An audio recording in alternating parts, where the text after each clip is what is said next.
Hermanos, bendiciones, saludos, feliz sábado, que es cuando estaremos subiendo este estudio y damos gracias a Dios que nos permite nuevamente estar estudiando la palabra del Señor en esta semana, la semana número 25. Gracias a Dios, estamos ya hacia la mitad del libro de Reyes, ya estamos terminando incluso, y la próxima semana estaremos concluyendo también ya el segundo libro de Reyes. De hecho, han sido unas lecturas bastante importantes en este periodo de la monarquía dividida, pero creo que es bastante amplio el texto, es bastante amplia la historia, es bastante amplia y muy complejo la forma en cómo se va organizando la palabra del Señor, porque recuerden que esta es una lectura cronológica, esta es una lectura que pretende ir paso a paso con la historia del pueblo de Israel. Y esta es la razón por la cual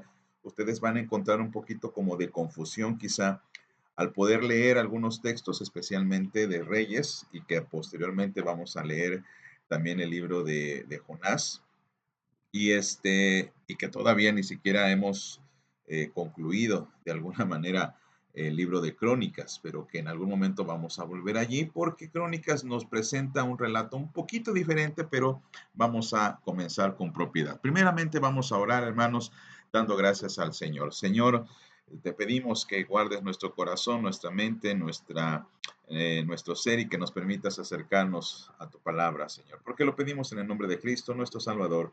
Amén. Hermanos, bueno, pues les quiero aclarar, ¿verdad? Porque ya lo hemos dicho, pero aún así es necesario hacerlo nuevamente.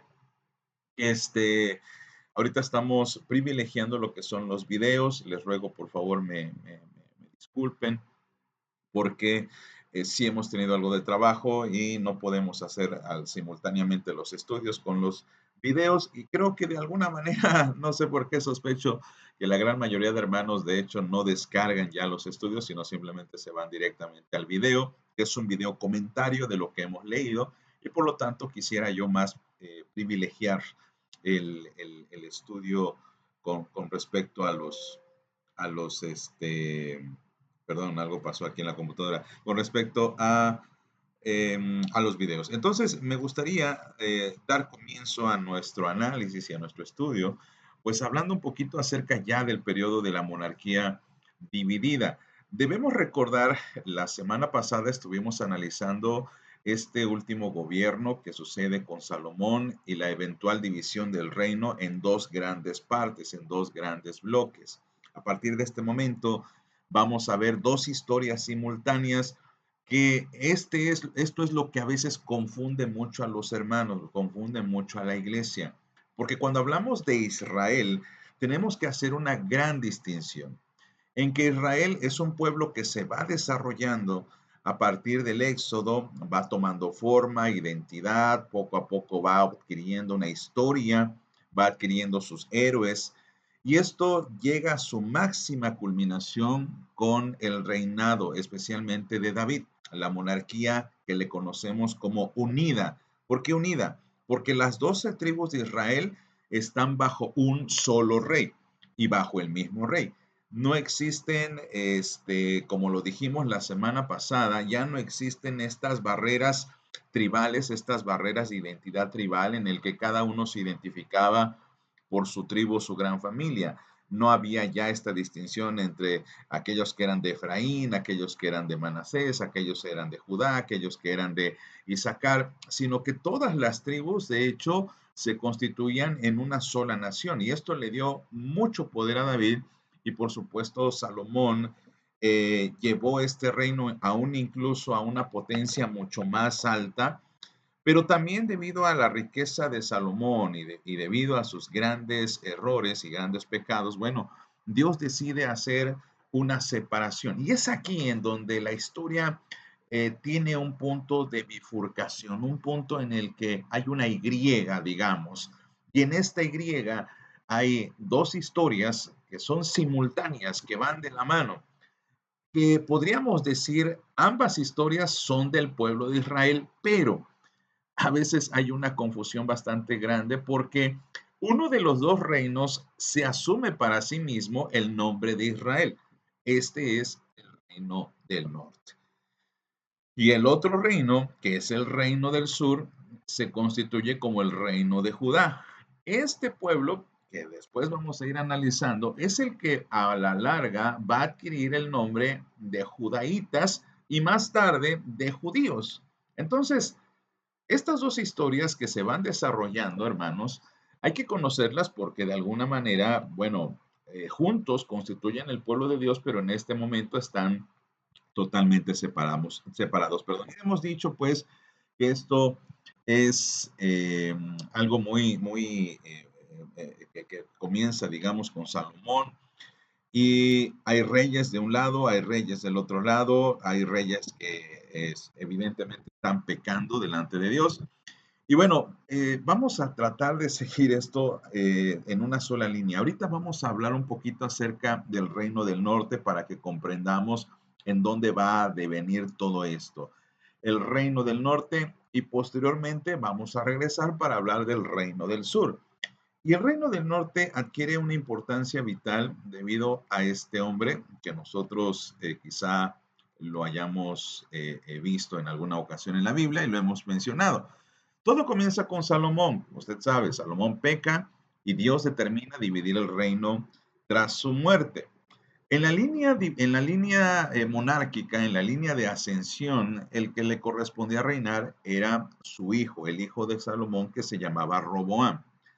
Roboam es un rey muy joven, pero también muy torpe, muy inútil, digamos, eh, porque él hace una pregunta debido a que el pueblo se acerca a él y les dice, bueno, queremos que nos bajen los impuestos, queremos que seas un poco más noble que tu padre, ¿no? Y entonces Roboam se reúne con los sabios de Israel, con los sabios, en este momento todavía es el Reino Unido, con los consejeros de su padre, y ellos de manera sabia les dicen, escucha al pueblo, mira, baja los impuestos, no seas tan agresivo con ellos, son tu pueblo.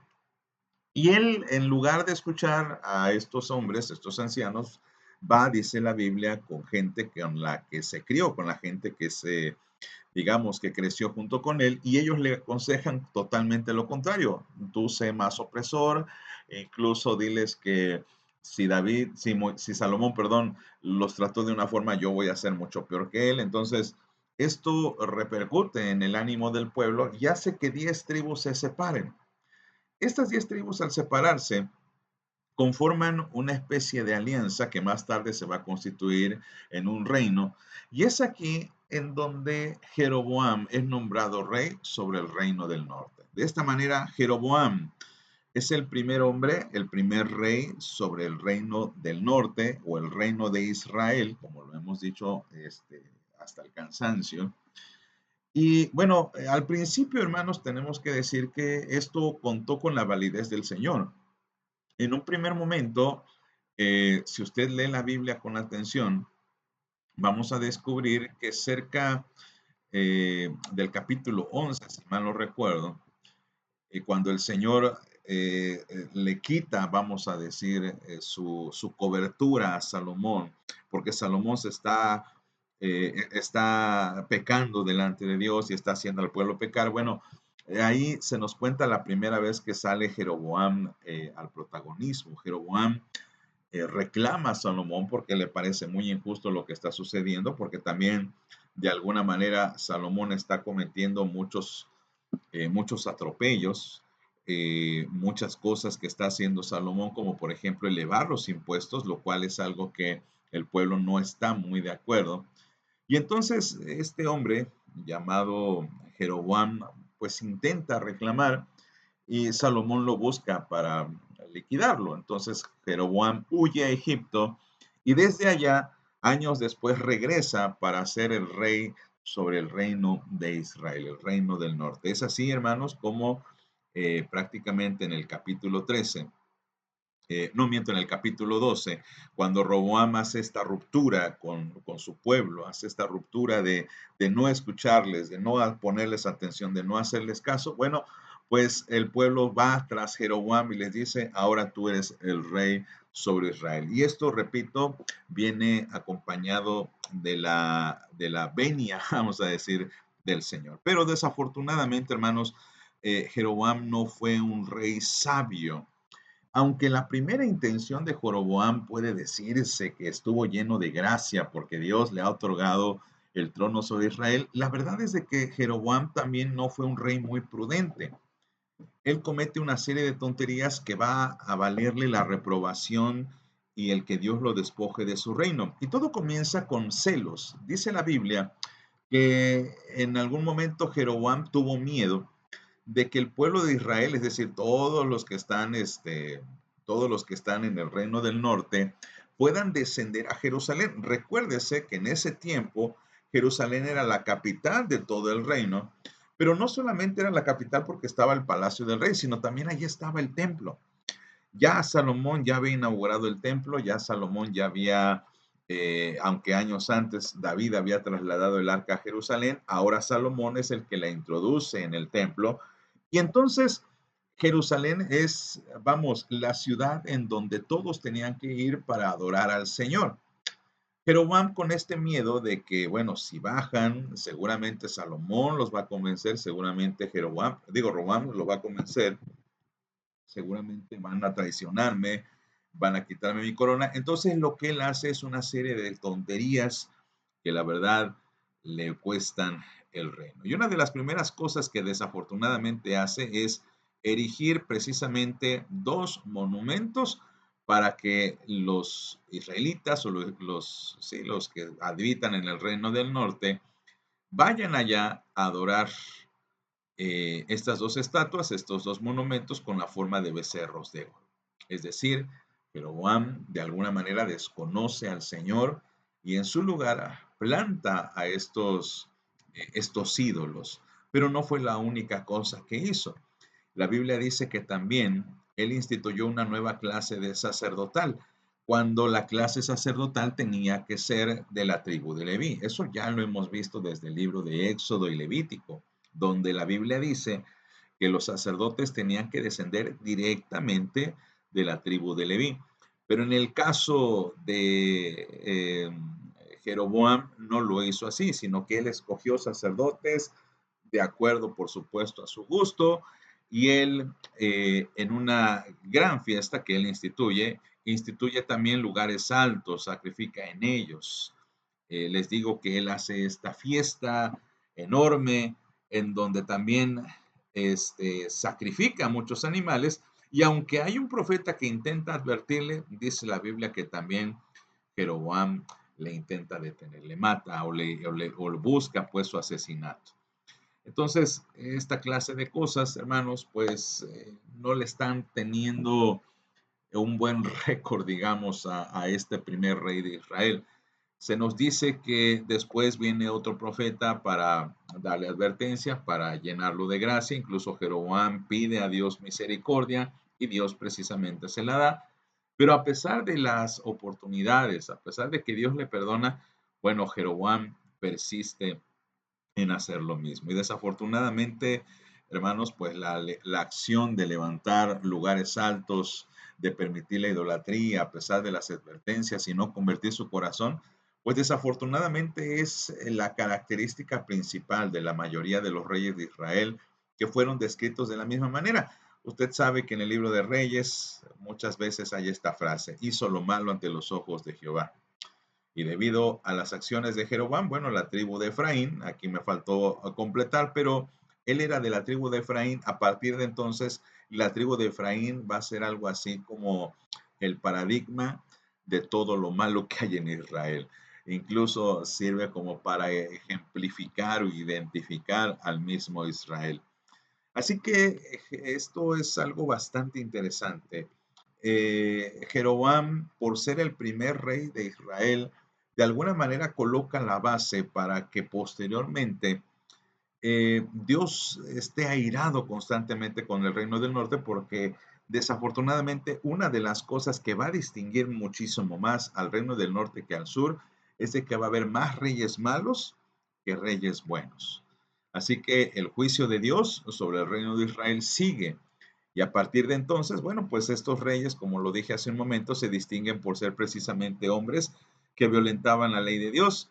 y hacían lo malo ante sus ojos. Aunque claro, hubo pues pocas excepciones que de hecho pues podemos contar con una sola mano.